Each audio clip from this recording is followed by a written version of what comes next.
कोपरगाव शहर पोलीस स्टेशनच्या एका पोलीस अधिकाऱ्याच्या हस्तक्षेपाने बेकायदेशीर गुन्हा नोंदवला आणि संगमनेर पोलीस स्टेशनमध्ये विनाकारण ICU मध्ये ॲडमिट करेपर्यंत मारहाण केली असा आरोप करत या प्रकरणी आम्हाला न्याय मिळावा आणि दोषींवर कारवाई व्हावी या मागणीचे निवेदन उपविभागीय पोलीस अधिकारी शिरीष वमणे यांना देण्यात आले। करण मोरे व नातेवाईकांनी हे निवेदन दिलं असून यावेळी संजय मोरे हा माझा भाऊ असून त्याच्यावर अन्याय झाला आहे। आम्ही 1 वर्षापासून न्याय मागत आहे तरीही दखल घेतली जात नाही।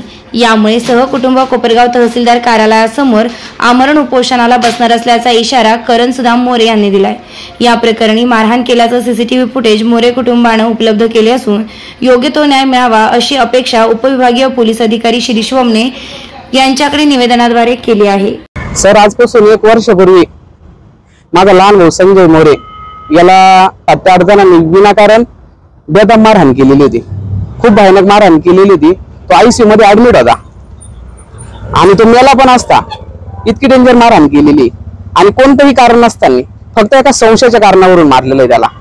आणि त्याच्याकडून लिहून घेतलं की हा पळता पळता पडला म्हणून त्याच्या डोक्याला लागलेलं आहे म्हणून, असं त्याच्याकडून जबाब लिहून घेतलेला होता। त्याच्यामुळे आम्ही थोडे शांत बसलो, पण काही दिवसानंतर आम्ही CCTV फुटेज काढून आणले आणि त्या CCTV फुटेज मध्ये मारताना दिसतंय का कशा प्रकारे त्यांनी मारलेलं आहे। मला न्याय पाहिजे आणि तो सस्पेंड पाहिजे। तर हा आमच्यावर पहिले पण खूप मोठा अन्याय झाला आणि तो अन्याय अजून पण चालू आहे। 354 सारखा गुन्हा दाखल करून सुद्धा ह्यो पण आमच्यावर मोठा अन्याय झालेला आहे।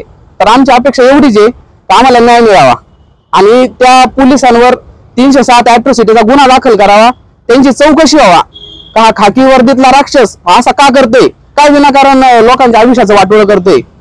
तिथं पण मारून ICU मध्ये ऍडमिट करेपर्यंत मारलं, तेव्हा पण त्याचं पोट भरलं नाही। इथं आला, इथं पण 354चा गुन्हा दाखल केला। तर आमची DYSP साहेबांकडे एवढीच विनंती आहे का याची चौकशी व्हावा आणि त्याची आमच्या बोलण्यावर विश्वास नका ठेवू। मी तेव्हा पण म्हटलो ना, आता पण सांगतोय, आमच्याकडे CCTV फुटेज आहे, ICU चे रिपोर्ट आहे, सगळे फोटो आहे। लवकरात लवकर त्याच्यावर कारवाई नाही झाली तर 1 तारखेला आम्ही कोपरगाव तहसील इथे आमरण उपोषण करणार आहे। DYSP साहेब चांगले, त्यांनी व्यवस्थितपणे आमचं सगळं ऐकून घेतलं, त्यांच्या पण काही गोष्टी लक्षात आल्या। त्यांनी पण आम्हाला आता आश्वासन दिलेलं आहे की खरोखर ही गोष्ट चुकीची असेल तर त्या पोलीस अधिकाऱ्यावर आम्ही कारवाई करू। त्यांनी जर वर्दीचा दुरुपयोग केलेला असेल तर त्याच्यावर 100% आम्ही कारवाई करू। तुम्ही क्रेडिट कार्ड स्वाईप करता का? बँकेचे पण अतिरिक्त चार्जेस लागत आहेत का? तर मग आता काळजी करण्याचं कारण नाही। आमच्याकडे कार्ड स्वाईप केल्यानंतर कोणतेही बँकेचे चार्जेस व कोणतेही अतिरिक्त चार्जेस लागणार नाहीत। क्रेडिट कार्ड स्वाईप करून त्वरित अकाउंट मध्ये पैसे ट्रान्सफर करून दिले जातील। कमीत कमी टक्केवारीमध्ये क्रेडिट कार्ड स्वाईप करून मिळेल। एकाच दिवसात 10 लाखांपर्यंत स्वाईप करून त्वरित बँक खात्यामध्ये ट्रान्सफर केली जाईल। आमच्याकडे क्रेडिट कार्डची ड्यू डेट बिल जवळ येत आहे, पण सध्या पेमेंट ऍडजस्टमेंट नाही, तर चिंता करू नका। तुमचे क्रेडिट कार्डचे bill total amount, outstanding amount आम्ही भरू। क्रेडिट कार्ड वरील बिल भरण्यासाठी पैसे नसेल तर 5,000 ते 25 लाखांपर्यंत तुमचे बिल भरून कार्ड रिन्यू करून दिले जाईल।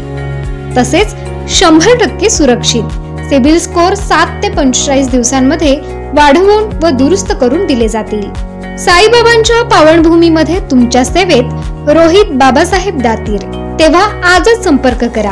आमचा पत्ता पिंपळवाडी रोड, साई निर्वाण कॉम्प्लेक्स समोर, साई प्रसाद शॉपिंग कॉम्प्लेक्स, दुकान क्रमांक 1, शिर्डी।